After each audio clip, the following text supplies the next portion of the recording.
Hello दोस्तों, नमस्कार। मैं बसंत कुमार आपका स्वागत करता हूं एक बार फिर से एक नए वीडियो में। ठीक है, आज हम लोग सामाजिक विज्ञान से कुछ क्वेश्चन लेकर के आए हैं और देखेंगे कौन कौन से क्वेश्चन हैं और ये क्वेश्चन आपके एग्ज़ाम में बहुत ही इंपॉर्टेंट साबित हो सकते हैं। चलिए बढ़ते हैं प्रश्न की ओर। प्रश्न देखते हैं। पहला जो प्रश्न है हमारा, पहला प्रश्न है, विश्वव्यापी आर्थिक संकट किस वर्ष प्रारंभ हुआ था? ठीक है, इसमें ऑप्शन नंबर ए में दे रहा है 1914, बी में दे रहा है 1922, सी में दे रहा है 1929, डी में दे रहा है 1927।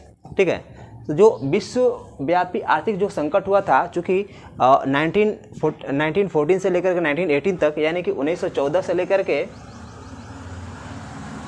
1918 तक ये क्या हुआ था? फर्स्ट वर्ल्ड वार हुआ था। ठीक है, और फर्स्ट वर्ल्ड वार के बाद बहुत सारे जो देश थे, क्या थे, अपने अपने क्षेत्र में क्या बहुत अनाज का, ठीक है, अनाज का उत्पादन किए। अन्य जैसे कि क्या हुआ कि बहुत सारे वस्त्र का भी उत्पादन किया। मतलब अनेक जो भी जिस क्षेत्र में था, जो भी देश, वो अलग अलग क्षेत्र में अपना अपना उत्पादन किया और ज़्यादा से ज़्यादा उत्पादन हो गया। ठीक है, उत्पादन ज़्यादा हो गया और खरीदारी करने वाले जो लोग हैं तो क्या हो गए? कम हो गए। तो उससे क्या हुआ? तो हमारा जो मार्केट है, मार्केट काफ़ी बढ़ गया और इस कारण से क्या हुआ? विश्वव्यापी आर्थिक संकट आ गया। और वो कब आ गया? तो 1929 में। ठीक है, तो विश्वव्यापी आर्थिक संकट के रूप में कौन सा वर्ष माना जाता है? तो 1929। ठीक है, 1929 ईस्वी। ठीक है, तो हमारा उत्तर क्या हो जाएगा? सी हो जाएगा सही उत्तर। ठीक है, देखते हैं प्रश्न संख्या 2। जो प्रश्न संख्या 2 है, गिरमिटिया किसे कहा जाता है? ठीक है, ए में दिया है अनुबंधित मजदूर, बी में दिया है रोगी, सी में दे रहा है छिपकली, डी में दे रहा है अंग्रेज। ठीक है, तो जो गिरमिटिया मजदूर हैं, जो गिरमिटिया मजदूर थे वो अनुबंधित मजदूर थे। ठीक है, ठीक है, और ये हमारे बिहार से दूसरे देशों में लेके जाए जाते थे इंग्लैंड द्वारा, क्योंकि हमारा जो देश था इंग्लैंड का उपनिवेश था। ठीक है, तो जो इंग्लैंड का उपनिवेश होने के कारण ये इंग्लैंड के जो लोग थे अफ्रीका से, ठीक है, अफ्रीका से दूसरे देशों में लेके जाते थे मजदूर को। ठीक है, तो बिहार से भी बहुत सारे मजदूर को लेके जाते थे और इसी मजदूर को क्या कहते हैं? अनुबंधित मजदूर, यानी कि गिरमिटिया मजदूर कहलाते थे। ठीक है, देखते हैं प्रश्न संख्या 3। प्रश्न संख्या 3 है, यूरोप में कागज बनाने का पहला कारखाना कहाँ खोला गया? ठीक है, क्योंकि यूरोप की बात कर रहा है। ए में दे रहा है इंग्लैंड, बी में दे रहा है रूस, सी में दे रहा है जर्मनी, डी में दे रहा है इटली। ठीक है, तो जो यूरोप में सबसे पहला जो कारखाना खोला गया वो कहाँ खोला गया? तो जर्मनी में। ठीक है, चूँकि आपको इससे पहले वाले वीडियो में मैंने बात किया था, ठीक है, सामाजिक विज्ञान का, कि जो जर्मनी में था। ठीक है, तो इसका पहला कारखाना कहाँ खोला गया? जर्मनी में। ठीक है, तो आगे देखते हैं प्रश्न संख्या हम लोग। प्रश्न संख्या 4 है। प्रश्न संख्या 4 है हमारा, भारत में छापाखाना पहली बार कहाँ खोला गया? ठीक है, भारत में छापाखाना पहली बार कालीकट, बी गोवा, सी पौंडीचेरी, डी मद्रास। तो जो छापाखाना पहली बार भारत में खोला गया उसका जो हमारा क्या, किस में खोला गया? गोवा में। हमारा सही उत्तर क्या हो जाएगा? बी हमारा सही उत्तर हो जाएगा। ठीक है, आगे बढ़ते हैं। कागज का आविष्कार सबसे पहले किस देश में हुआ था? तो कागज का आविष्कार, ठीक है, वो हुआ था चीन में। हमारा ऑप्शन नंबर ए सही उत्तर है। ऐसे आप लोग ये B Japan, C Germany, D, इस सब के ऑप्शन को भी देख लीजिएगा एक बार, क्योंकि दूसरे ऑप्शन में भी क्या हो सकता है, दिया जा सकता है कि ए की जगह पे ए, मान लीजिए ए में दिया है चीन, तो ए चीन नहीं दे करके यहाँ सी में भी दे सकता है। ठीक है, तो हम लोग सही से पढ़ के जाएंगे। ये जिस ऑप्शन में देगा चीन, उसी ऑप्शन में हमको क्या करना है? टिक आउट करना है। ठीक है, तो कागज का आविष्कार किस देश में हुआ था? चीन में हुआ था। ठीक है, आगे बढ़ते हैं। प्रश्न संख्या 6, भारतीय द्वारा प्रकाशित प्रथम समाचार पत्र कौन था? ठीक है, ए में दे रहा है बंगाल गजट, बी में दे रहा है पायोनियर, सी में दे रहा है अमृत बाजार पत्रिका और डी में दे रहा है सुलभ समाचार। तो भारतीय द्वारा प्रकाशित समाचार पत्र था पहला, वो था बंगाल गजट। ए हमारा सही उत्तर हो जाता है। ठीक है, आगे प्रश्न देखते हैं। मार्टिन लूथर कौन था? ठीक है, ए समाज सुधारक, बी दार्शनिक, सी राजनीतिक और डी धर्म सुधारक। जो मार्टिन लूथर था वो एक धर्म सुधारक के रूप में जाना जाता था पहले। ठीक है, अभी भी जाना जाता है मार्टिन लूथर। ठीक है, धर्म सुधारक के रूप में। वो अब हालांकि नहीं है, लेकिन इसको ध्यान रखेंगे। हमारा ऑप्शन नंबर क्या हो जाएगा? डी हमारा सही उत्तर हो जाएगा। ठीक है, आगे देखते हैं 8 नंबर जो क्वेश्चन दिया है हमारा, नेपा नगर किसके लिए प्रसिद्ध है? ठीक है, तो जो नेपाल नगर प्रसिद्ध है, ए में दे रहा है चीनी के लिए, बी में दे रहा है सीमेंट के लिए, सी में दे रहा है कागजी अखबारी कागज के लिए, डी में दे रहा है सूती वस्त्र उद्योग के लिए। ठीक है, तो जो नेपाल नगर है, नेपाल नगर वो कागजी जो अखबार बनता है, ठीक है, बम्बू से यानी कि बांस से जो अखबार बना जाता है वो उसके लिए फेमस है, तो अखबारी कागज के लिए। ठीक है, तो जो अखबारी कागज तैयार होता है वो नेपाल नगर में तैयार होता है, इसीलिए हमारा जो सही उत्तर हो जाएगा वो सी हो जाएगा। ठीक है, आगे बढ़ते हैं प्रश्न संख्या 9 की ओर। प्रश्न संख्या 9 कह रहा है हिंदुस्तान रिव्यू का प्रकाशन किसके द्वारा आरंभ किया गया था, यानी कि हिंदुस्तान रिव्यू का प्रकाशन किसने किया था। ठीक है, तो ए में दे रहा है हमारा रामकृष्ण वर्मा, बी में दे रहा है श्री कृष्ण, सी में दे रहा है मजहरुल हक, डी में दे रहा है सच्चिदानंद।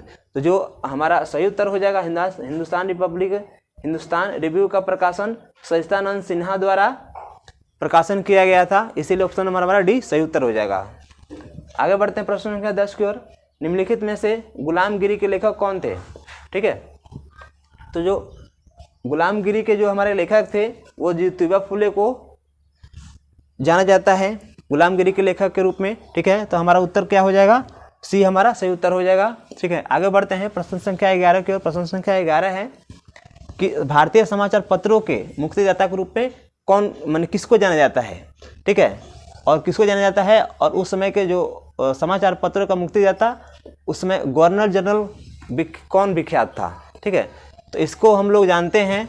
ए में दे रहा है वारेन हेस्टिंग, बी में दे रहा है विलेजली, सी में दे रहा है विलियम वेंटिक और डी में दे रहा है मेटकाफ। ठीक है, तो भारतीय समाचार पत्र का मुक्तिदाता के रूप में हम लोग मेटकाफ को जानते हैं। ठीक है, तो हमारा उत्तर क्या हो जाएगा, डी हमारा सही उत्तर हो जाएगा।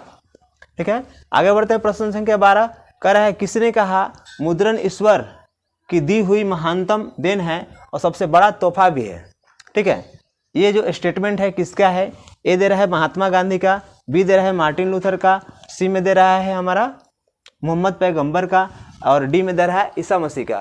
तो जो हमारा उत्तर हो जाएगा वो मुद्रण ईश्वर की दी हुई महानतम तोहफा है। ठीक है, ये मार्टिन लूथर का स्टेटमेंट है। ठीक है, तो उत्तर हमारा क्या हो जाएगा, बी हमारा सही उत्तर हो जाएगा। ठीक है, बढ़ते हैं अगले प्रश्न की ओर। अगला प्रश्न है हिंद स्वराज पुस्तक के लेखक कौन थे। ठीक है, तो हिंद स्वराज पुस्तक के रूप में हिंद स्वराज पुस्तक लेखक के रूप में किनको जाना जाता है, तो महात्मा गांधी को जाना जाता है। ठीक है, तो हमारा क्या हो जाएगा उत्तर, ए हो जाएगा सही उत्तर, महात्मा गांधी। ठीक है, आगे बढ़ते हैं प्रश्न संख्या 14। प्रश्न संख्या 14 है पहले विश्व बाजार के रूप में कौन सा शहर उभरा। ठीक है, ए में दे रहा है अलेक्जेंड्रिया, बी में दे रहा है दिलमुन, सी में दे रहा है मैनचेस्टर, डी में दे रहा है बहरीन। तो जो इसका जो हमारा सही उत्तर हो जाएगा वो सबसे पहले विश्व बाजार के रूप में अलेक्जेंड्रिया। ठीक है, अलेक्जेंड्रिया को जाना जाता है। ठीक है, सबसे पहला शहर था जो विश्व बाजार के रूप में उभरा था। ठीक है, आगे देखते हैं प्रश्न संख्या 15। प्रश्न संख्या 15 है भूमंडलीकरण की शुरुआत किस दशक में हुई थी। ठीक है, तो 1990 में, 1970 में, 1960 में और डी 1980 में। तो जो भूमंडलीकरण की शुरुआत 1980 में, 1980 के दशक में हुई थी, इसका हमारा सही उत्तर डी हो जाएगा। ठीक है, अगला प्रश्न देखते हैं हम लोग 16। मेगास्थनीज ने पाटलिपुत्र की यात्रा किसके समय में की थी। ठीक है, क्योंकि मेगास्थनीज जो था वो सेल्यूकस निकेटर का क्या था, एक दूत के रूप में था। ठीक है, और साथ ही साथ इसका लेखक भी था। ठीक है, तो इसने चंद्रगुप्त मौर्य के दरबार में पहली बार आया। ठीक है, तो इसका जो हमारा सही उत्तर क्या हो जाएगा, चंद्रगुप्त मौर्य सही उत्तर हो जाएगा। ठीक है, अगला बढ़ते हैं प्रश्न संख्या 17। प्रश्न संख्या 17 है हमारा विश्व में प्राचीनतम शहर कहाँ बसे, माने कौन सा शहर है जो कि विश्व के प्राचीन शहरों में से माना जाता है। ठीक है, मेसोपोटामिया, चीन, भारत, यूनान। ठीक है, तो विश्व के प्राचीनतम शहर कहाँ बसे, तो मेसोपोटामिया में बसाए गए प्राचीनतम शहर, इसीलिए हमारा उत्तर क्या हो जाएगा, ये हमारा सही उत्तर हो जाएगा। ठीक है, आगे बढ़ते हैं बी 18 नंबर कह रहा है बोकारो इस्पात संयंत्र किस देश के सहयोग से खोला गया, किस देश के सहयोग से खोला गया था। ठीक है, तो बोकारो इस्पात संयंत्र हमारा रूस के सहयोग से खोला गया था। ठीक है, तो हमारा उत्तर क्या हो जाएगा, सी हमारा सही उत्तर हो जाएगा। ठीक है, अगला देखते हैं प्रश्न संख्या अंतर्राष्ट्रीय श्रमिक संगठन का मुख्यालय कहाँ है। तो हमारा अंतर्राष्ट्रीय श्रमिक संगठन का मुख्यालय कहाँ पे है, तो वो हमारा है जिनेवा में। ठीक है, हमारा उत्तर क्या हो जाएगा, डी हमारा सही उत्तर हो जाएगा। ठीक है, और अंतर्राष्ट्रीय श्रमिक संगठन की जो स्थापना थी और 1831 थी, ध्यान रखिएगा, सॉरी, ठीक है, इसको इति कर देते हैं। अंतर्राष्ट्रीय श्रमिक संगठन का मुख्यालय हम लोग कहाँ पे है, तो जिनेवा में है इसका मुख्यालय, ध्यान रखिएगा। ठीक है, अगले बढ़ते हैं प्रश्न संख्या 20 की ओर। भारत के लिए पहला फैक्ट्री एक्ट कब पारित हुआ था? ठीक है, तो भारत के लिए पहला फैक्ट्री एक्ट 1881 में पारित हुआ था, इसलिए हमारा उत्तर क्या हो जाएगा, सी हमारा सही उत्तर हो जाएगा। ठीक है, और आज हम लोगों को कवर किए 1 से लेकर के 20 तक सोशल साइंस का। ठीक है, आगे और वीडियो लेकर के आएंगे आपके लिए, तब तक के लिए धन्यवाद।